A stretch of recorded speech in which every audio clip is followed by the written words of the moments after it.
सिख कौन होते हैं? अगर आप इसको सिख समझ रहे हैं तो गलत है, क्योंकि सिख शराब या किसी भी तरह का नशा नहीं करता।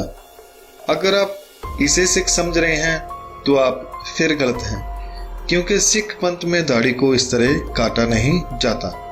और अगर आप इसे सिख समझ रहे हैं तो आप फिर से गलत हैं, क्योंकि सिख मूर्तियों के आगे माथा नहीं टेकता।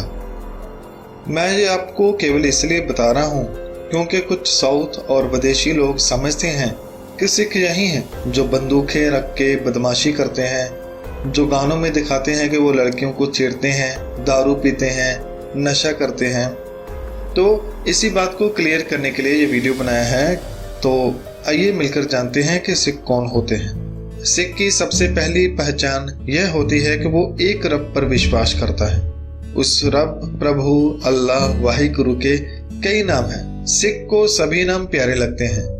आप उसे राम कहते हैं, पार ब्रह्म कहते हैं, प्रभु कहते हैं या अल्लाह। सिख को किसी नाम से कोई आपत्ति नहीं, क्योंकि सिख को ये सभी नाम प्यारे हैं।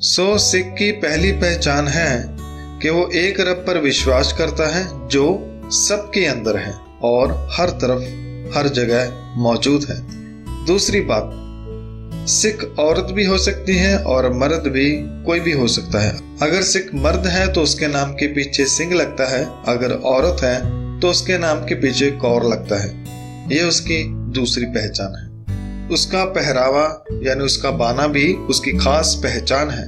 औरत हो या मर्द, दोनों ही यह पहरावा अमृतपान करने के बाद पहनते हैं। दोनों सिर पर दस्तार सजाते हैं, केश नहीं कटवाते हैं, वह किसी तरह का नशा नहीं करते हैं और उनकी जो पहनी हुई तलवार है वो केवल मजलूम को बचाने और खुद की रक्षा के लिए होती है, ना कि किसी से फालतू झगड़ा या बदमाशी करने के लिए। इन बातों का भी आप ध्यान रख सकते हैं। इसके साथ ही मैं बता दूं कि कई बार जो मैंने बताया कि उनका पहरावा ये होता है, अगर आपको कोई ऐसा पहरावा पहना हुआ सिख दारू पीता हुआ मिले तो उसे सिख ना समझना, क्योंकि सिख नशा नहीं करता। अगर वह गाली गलौज करता दिखे तो समझना कि वो सिख नहीं। अगर वह किसी मूर्ति के आगे सिर झुका रहा है तो समझ जाना कि वो सिख नहीं, क्योंकि सिख केवल गुरु ग्रंथ साहिब जी के आगे ही सिर झुकाता है, गुरु के बताए हुए मार्ग पर ही चलता है। गुरु ग्रंथ साहिब, जिसमें गुरु साहिबान और भक्तों, भट्टों और गुरसिखों की बानी दर्ज है, उसी को मानकर चलता है। एक और बात क्लियर करता चलो कि जरूरी नहीं कि जो पंजाब में रहते हैं वो सभी सिख हैं। पंजाब में भी बाकी राज्यों की तरह हर धर्म वाला यानी हिंदू, मुस्लिम, सिख, ईसाई इंसान सभी रहते हैं। और पंजाब में हिंदू भी पगड़ी बांध लेता है, मुस्लिम भी, ईसाई भी।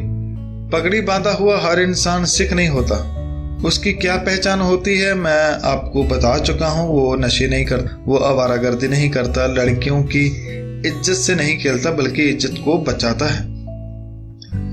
सिख केवल श्री गुरु ग्रंथ साहिब जी से शिक्षा लेता है और किसी मूर्ति, कब्र आदि के आगे सिर नहीं झुकाता। सिख ना हिंदू है, ना मुस्लिम, ना ईसाई। सिख पंथ एक न्यारा पंथ है जो गुरु नानक जी ने 1469 में शुरू किया और 1699 में गुरु गोविंद सिंह जी ने सिख को अमृतपान करवाकर उसे खालसा बना दिया। आमतौर पर देखा जाता है कि पुराने धर्म वाले कहते हैं कि ये हिंदू है, ये मुस्लिम है, मगर सिख न मूर्ति पूजा करता है, न कब्र पूजता है, न जनेऊ पहनता है, न सुन्नत करता है, क्योंकि दोनों जनेऊ और सुन्नत केवल मर्द कर सकते हैं, औरत नहीं। मगर सिख पंथ में औरत को बराबरी का दर्जा है। और भी बहुत सारे फर्क हैं जिससे सिख की एक अलग पहचान है। इसलिए सिख पंथ एक अलग और न्यारा मगर प्यारा पंथ है जो सबको साथ में लेकर चलता है। सिख दूसरे इंसान को जात, धर्म, नस्ल, देश आदि देखकर किसी तरह का भेदभाव नहीं करता, क्योंकि वह जात या वर्ण आदि को नहीं मानता, वह केवल इंसानियत को मानता है। इसलिए सिख को जहां भी मौका मिलता है वहीं सेवा में लग जाता है। और इसके साथ ही सिख छूत-छात नहीं मानता, ना कोई जंतर तंत्र मानता है। सिख शगन, अपशगन, श्राद्ध, पितृ, मुहूर्त, ग्रह राशि आदि भी नहीं मानता। और सूतक पातक, होम या यज्ञ आदि करना, किसी तरह का व्रत आदि भी सिख नहीं रखता।